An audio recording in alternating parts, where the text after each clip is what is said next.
오늘 설교의 제목은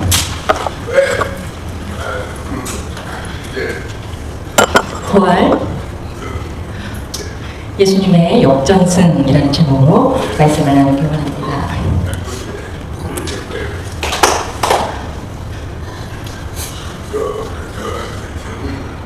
역전승의 의미는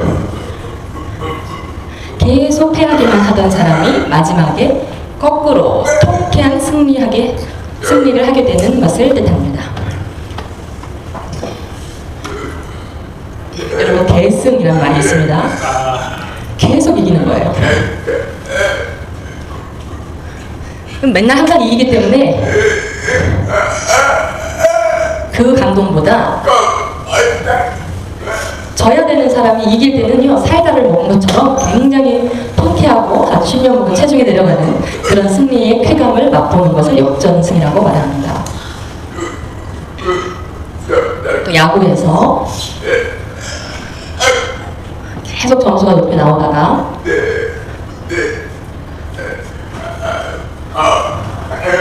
하나가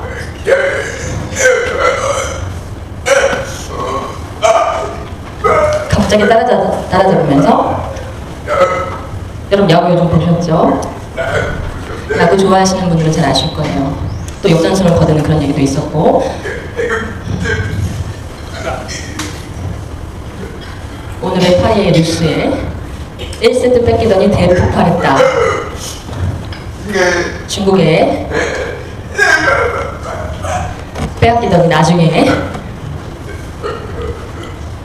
탁구가 역전승을 거둔 이야기, 또 축구에서 0대2였는데 역으로 11대2로 이겨버리는, 한 골 두 골의 차이가 아니라 완벽한 역전승을 거둬버리는 그런 경우도 있었습니다. 이 역전승을 이뤄낸다는 것은 쉬운 일이 아니죠. 또 여러분, 젊은 분들은 모르실 것 같은데 60대, 70대 되시는 분들은 1977년에 아마 50년 전 이야기죠. 홍수환 선수 복싱계의 전설이라고 불렀죠. 지금 많이 나이가 드셨지만 세계 권투 경기에서 패더급 경기에 급이 다 있습니다. 파나마에 있었던 경기에서 아주 놀라운 경기를 보여줬습니다. 아주 능력 있는 선수를 시작할 때는 맞아서 쓰러졌었습니다. 한국이 졌었죠. 일어나서 막 비틀거리면서 일어나가지고 오히려 주먹을 날려서 비틀거리면서 또 주먹을 날리고 할 정도로 쓰러졌다 또 일어나고 쓰러졌다 또 일어나고 4번을 그렇게 하더니 3회 때에서는 홍수환 선수가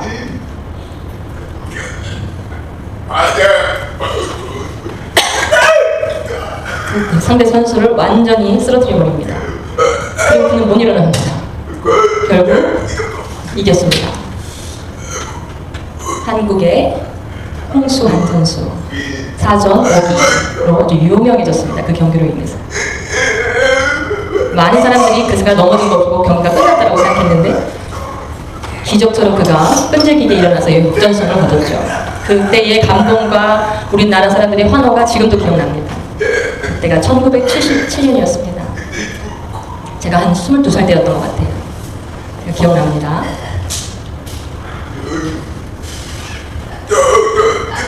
역전에 대한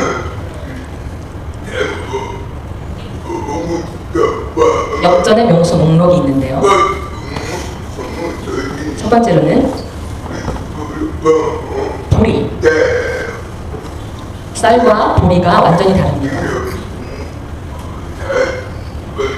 쌀은 잘 기를 때 잘 보호를 해야 되는데 조금 춥거나 조금 환경이 잘못되면 춥습니다. 그러나 보리는 그렇지가 않아요. 보리는 가을 오기 전에 심어 놓으면 겨울 지나고 그 다음 봄에 수확합니다.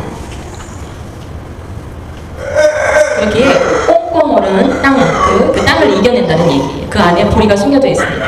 죽지 않고 있어요.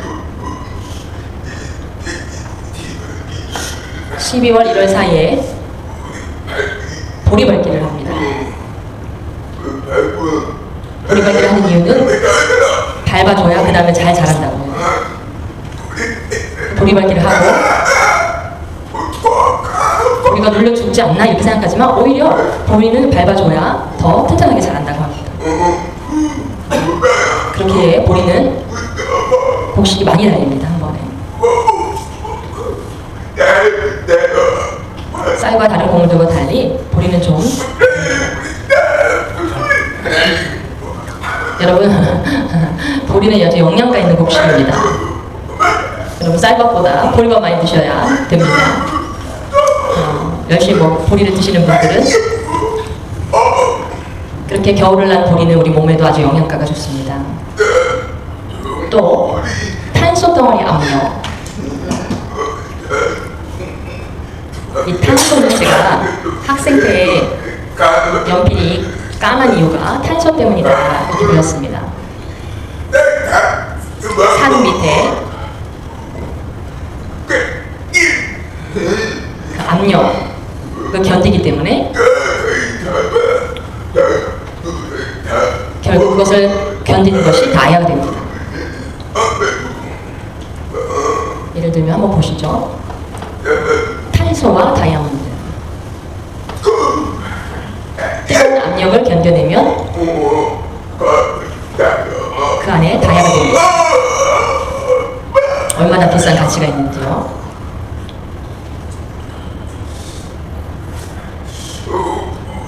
그리고 여러분 고래 아십니까? 다른 고래가 아닌 향유 고래에서 여자들의 향수로 만드는 귀한 재료로 사용됩니다. 평등고래에서 나오는 용련향이라는 것이 세계 최고의 향수를 만들게 됩니다.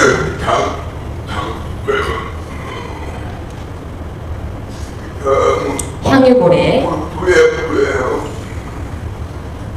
여러분 보시면 배설물이 아니라 고래의 내장 안에서 염증처럼 생겨난 것입니다. 그것을 고래가 토해내면 그것이 바다 위를 떠다닙니다. 때로는 배설물로 나오기도 하는데 근데 이게 10년 이상 오래되면 지금 시가로 한 7억 정도 된다고 합니다. 이것을 가지고 향수를 만든다고 해요. 왜 이렇게 비쌀까요? 그 안에는 그 원액을 보면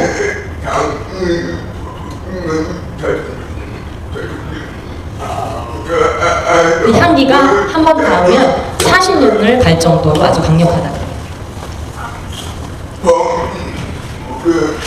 고래 속에 평등 고래 속에서 나오는 용연향이 참으로 놀랍습니다. 그리고 또한 진주조개.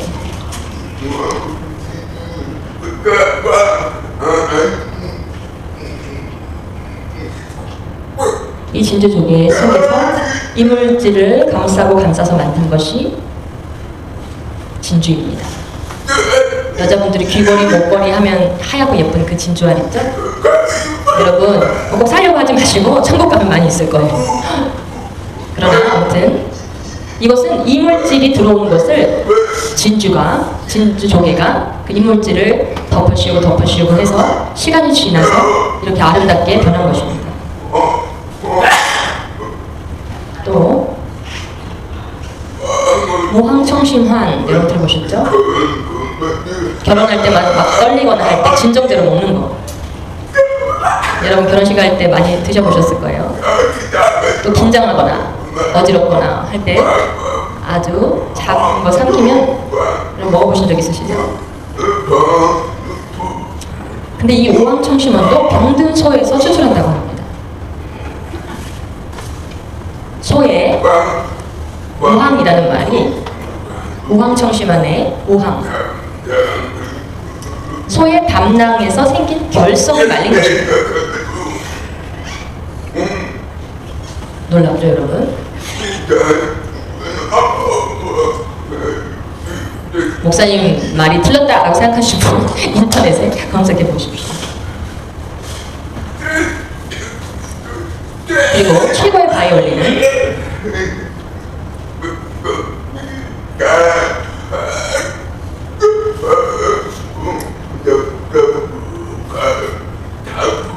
그 나무로 인해서 소리의 차이가 큰데요. 이 최고의 소리를 내는 바이올린은 한번 보세요. 화면을. 캐나다의 로키 산맥에 저렇게 무릎 꿇은 모양을 하고 있는 나무, 이 나무를 가지고 만든 것이라고 합니다. 높고 낮은 온도를 다 견뎌내고 가뭄도 견뎌내고 비바람도 견뎌낸 이 나무의 재질이 이 오래된 나무가 바이올린을 만들면 그렇게 명품 소리를 낸다고 합니다. 200억 이상이 될 정도로 보통 나무와는 소리가 다릅니다. 또한 송명희 시인이 뇌성마비 장애인인데요. 많은 사람들이 차별받고 무시받고 그런 고통을 받았었는데 그 사람의 시가 많은 사람에게 감동을 주었습니다. 그 사람이 쓴 글과 시가 많은 사람들에게 마음에 심금을 울리는 감동이 되었습니다. 얼굴만 봐도 뇌성마비 장애인인 거 확실하죠. 우리 청각장애인들은 겉모습으로 봐서는 장애인인 줄 모릅니다. 대화해 봐야죠. 그래서 대부분 청각장애인들한테 건강하니까 뭐 불편할 게 없을 것 같아 이렇게 말합니다. 그래서 생각보다 청각장애인을 돕는 분은 많지 않습니다. 오늘 장애인의 날 또 장애인 선교주의이기 때문에 이 장애인은 하나님 만드셨습니다. 또한 예수님께서 이 땅에 오셔서 이 땅에 오시지 않았더라면 구약의 법에 의해서 제사장은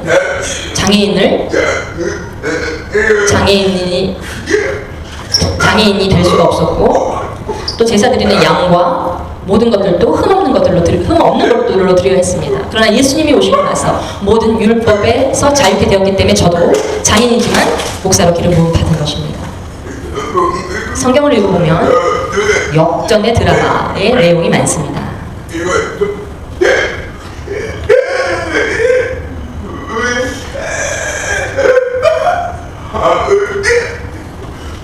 요셉의 이야기도 마찬가지입니다. 형들이 질투해서 애굽에 팔아넘겼고 그 이후로 많은 고난을 겪으면서 나중에 총리가 되죠. 또 룻도 마찬가지예요. 이름도 없이 그렇게 살던 룻이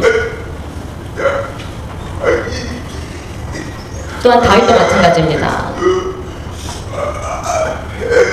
또 에스더는 어떻습니까? 민족의 어려움에 처할 때 금식하며 죽으면 죽으리라 하는 마음으로 나아갔을 때 살게 되죠. 또 욥은 어떻습니까? 부유한 자가 각종 어려움과 고난을 겪습니다. 그리고 결국 2배로 하나님께 큰 복을 받습니다. 다니엘은 어떻습니까? 다니엘을 시기 질투하는 많은 사람들에게 잡혀가 사자굴에 갇혔습니다. 그러나 이 사자의 입을 하나님 막으시며 다니엘은 역전승을 거둡니다. 그런 이야기가 성경에 많이 기록되어 있습니다. 예수 믿는 사람들은 이 성경의 삶을 배워야 합니다. 그냥 그런 이야기로 끝난다라고 생각하는 것이 아니라 우리도 그런 삶을 사는 것입니다. 하나님은 역전을 좋아하시는 분이십니다. 여러 가지 많은 이야기들이 있지만 최고의 역전승은 예수님의 부활입니다. 아멘. 예수님의 부활은 누구도 따라올 수 없는 최고의 승리였습니다. 5가지 예수님의 부활이 역전승인 이유는 죽음에 대한 역전입니다. 예수님이 십자가에 달려 죽으시고 3일 만에 그 장사 지냈던 무덤이 비어져 있었습니다. 이 시체를 누가 훔쳐갔을까? 옮겼을까? 그러나 예수님께서 전에 말씀하셨듯이 내가 3일 만에 부활하리라 미리 말씀하셨습니다. 그대로 예수님은 3일 만에 부활하셨습니다. 그건 얼마나 기쁜 소식이었습니까? 그래서 오늘도 우리가 기뻐하는 것이고요. 고린도전서 15장 55절부터 57절 말씀입니다. 아까 읽은 것처럼 사망아 너의 승리가 어디 있느냐? 사망아 내가 쏘는 것이 어디 있느냐? 사망이 쏘는 것은 죄요 죄의 권능은 율법이라. 우리 주 예수 그리스도로 말미암아 우리에게 승리를 주시는 하나님께 감사합니다.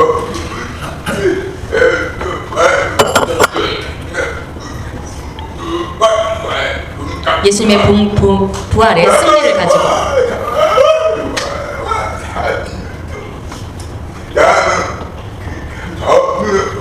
사망도 죽음도 점령하지 못했습니다.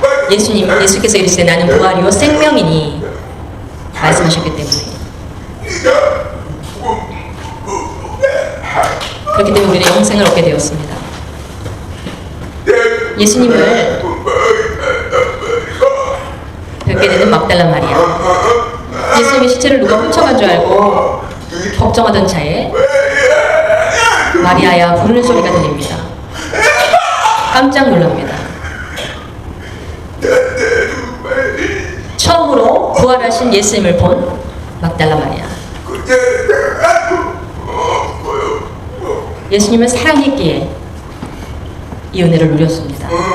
마태복음 28장 8절 말씀에 그 여자들이 무서움과 큰 기쁨으로 빨리 무덤을 떠나 제자들에게 알리려고 다름질할 때 아멘.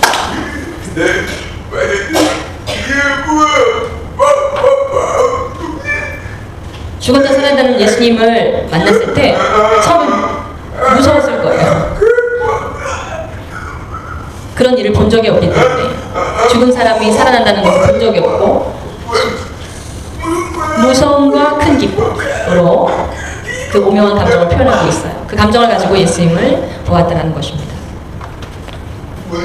두 번째는 불의에 대한 역전승. 사단의 우리 이 세상을 살아가다 보면 악한 사람들의 힘은 선한 것에 힘이 있는 게 아니라 악한 사람들이 힘이 있어 보입니다. 우리나라 정치도 보십시오. 악이 강합니다. 선은 약합니다. 악의 꾀가 너무나 정교합니다. 간교합니다. 2000년 전에도 그랬습니다. 예수님을 잡아 죽이는 그 악의 세력의 힘이 너무나 강했습니다. 대제사장과 바리새인들이 하나님을 섬기는 사람, 예수님을 하나님의 아들로 인정하고 더 섬겨야 하는데 오히려 예수님을 잡아 죽이는 사람들이 되었습니다. 질투로 가득했기 때문에 많은 사람들이 예수님께 주목했기 때문에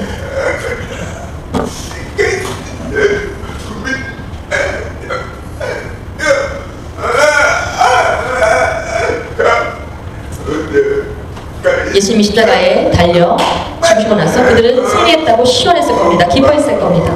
그런데 예수님이 살아계실 때부터 부활에 대해서 말씀하셨기 때문에 그것들을 그들도 알고 있었습니다. 빌라도를 찾아가 그들이 부탁합니다. 총독님, 한 가지 더 부탁드립니다. 예수님의 전부터 부활에 대해서 이야기했기 때문에 혹시 모르니 그 시체를 누가 훔쳐갔을지 엉뚱한 과장 이야기를 할 수도 있으니 경비를 세워 그 무덤을 지켜달라. 그래서 그대로 최고의 경비들을 모아 그것을 삼엄하게 지켰습니다. 결국 예수님은 십자가에 달려 죽으신 이후에 3일 만에 부활하실 때 땅이 흔들렸습니다. 그리고 무덤문이 열렸습니다. 경비들이 그것을 보게 됩니다.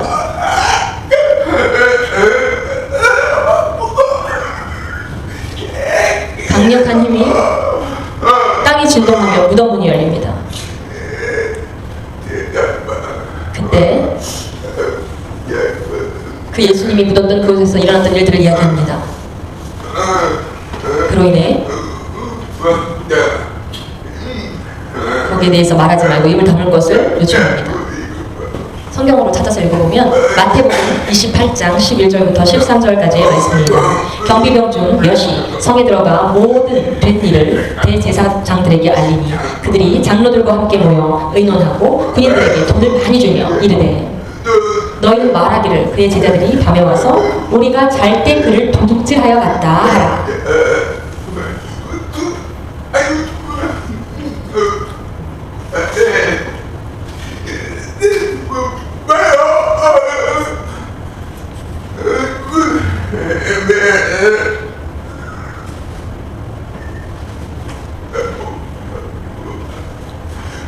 군인들이 군인에게 돈을 많이 주면서 얼마를 줬을까요? 그 입을 막게 할 만큼 돈을 주었지만 돈 받고 나서 아마 말했을 겁니다. 예수님의 부활하심.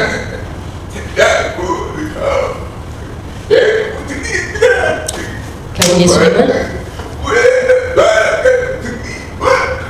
도리의 악의 세력을 역전으로 이루셨습니다. 세 번째는 십자가에 대한 역전승.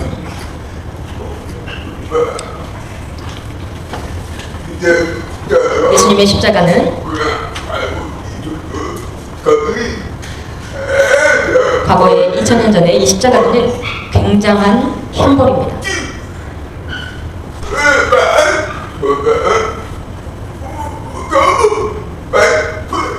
수치로 매달리고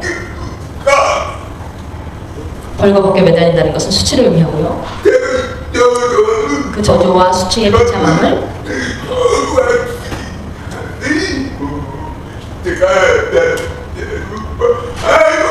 영광과 구원의 자랑의 십자가로 역전시키셨습니다. 지금 우리에게 십자가는요, 수치의 의미가 아니라 영광과 구원이요. 그렇기 때문에 우리는 차에도 십자가 달고 집에도 십자가 걸고 목걸이도 십자가 걸고 여러분 십자가 많이 거시죠? 십자가는 그 은혜와 영광과 구원을 상징합니다. 갈라디아서 6장 14절 말씀에 그러나 내게는 우리 주 예수 그리스도의 십자가 외에 결코 자랑할 것이 없으니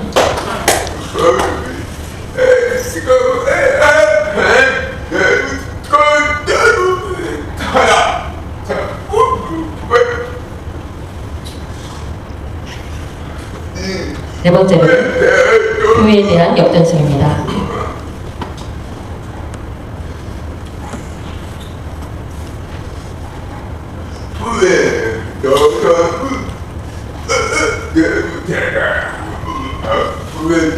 예수님의 제자들이 모여서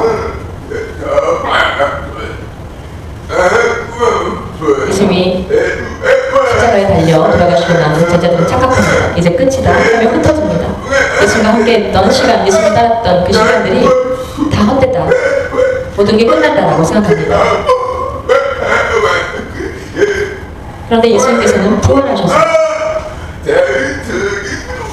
그 부활의 증인, 예수님에 대한 증인입니다. 그리고 위대한 사명자들이 됩니다. 그래서 예수님의 12 제자들은 길이 기억되는 이름들이 됩니다.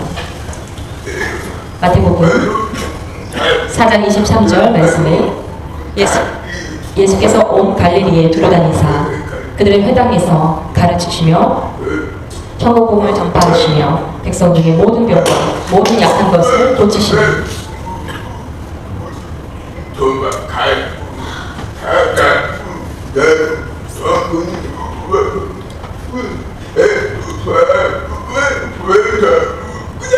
예수님의 부활로 말미암아 교회가 세워지는 은혜가 부어집니다.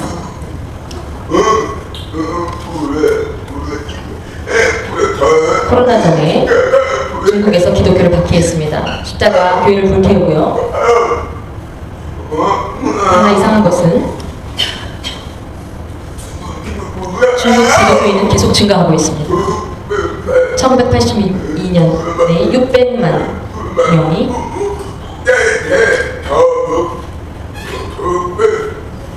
생겼고 문화혁명 이후부터입니다. 마태동 그 이후부터 문화대혁명 이후로 중국에 믿는 사람의 숫자가 증가합니다. 1990년 1,400만 명, 2010년 현재는 1억 2천만 명 정도라고 합니다. 공산주의에 계속해서도 교회는 성도들의 수는 증가하고 있습니다. 역시 하나님의 역사입니다.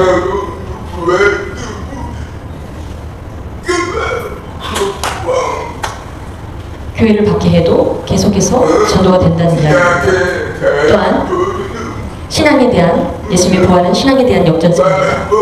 예수님의 부활로 인해서 우리 신앙생활에 여러 가지들이 힘들고 어렵고 걱정되고 있는 모든 것들이 큰 승리가 되어 찾아온 것입니다. 예수님께서 죽으시고 난 후 500여 명의 사람들이 모여있는 가운데, 우리 보는 가운데서 저는 그렇게 할 수 없지만 발이 이렇게 떠서 그대로 하늘로 올라가십니다. 우리도 앞으로 이렇게 승천한다는 얘기입니다. 예수 믿는 모든 사람들이 그것은 하나님의 능력으로 하나님 우리를 부르시는 것입니다. 그때 말씀하십니다. 승천하실 때 예수님께서 사도행전 1장 11절 말씀에 이르되 갈릴리 사람들아 어찌하여 서서 하늘을 쳐다보느냐 너희 가운데서 하늘로 올려지시니 예수는 하늘로 가심을 본 그대로 오시리라 하였느니라. 너 왜 쳐다보고 있느냐? 내가 다시 오리라.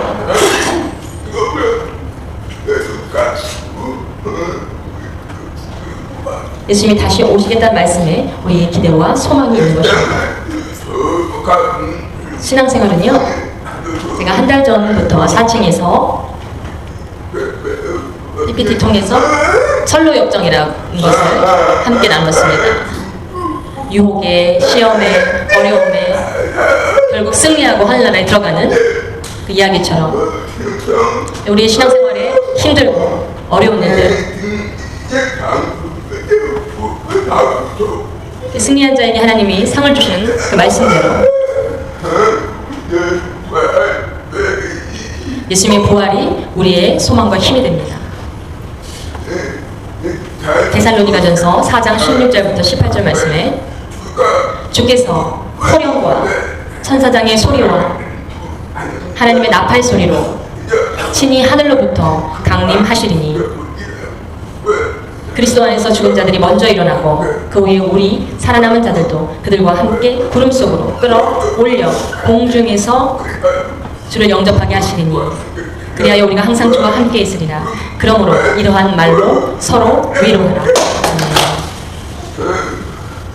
예수님께서 다시 오실 그날을 모르지만 그날 우리가 들려 올라간다. 그렇기 때문에 이 땅에서 힘들고 어려운 것을 그날을 소망하며 생각하며 참으며 서로 위로하라. 저도 예수님을 만나는 것을 소망합니다. 예수님을 만날 기대가 여러분 없으십니까? 그날을 너무나 기다립니다. 예수님께서 부활하신 우리는 우리에게 큰 소망과 은혜를 주시기 위하십니다. 그렇게 이 부활절에 소망으로 승리하시기를 바랍니다.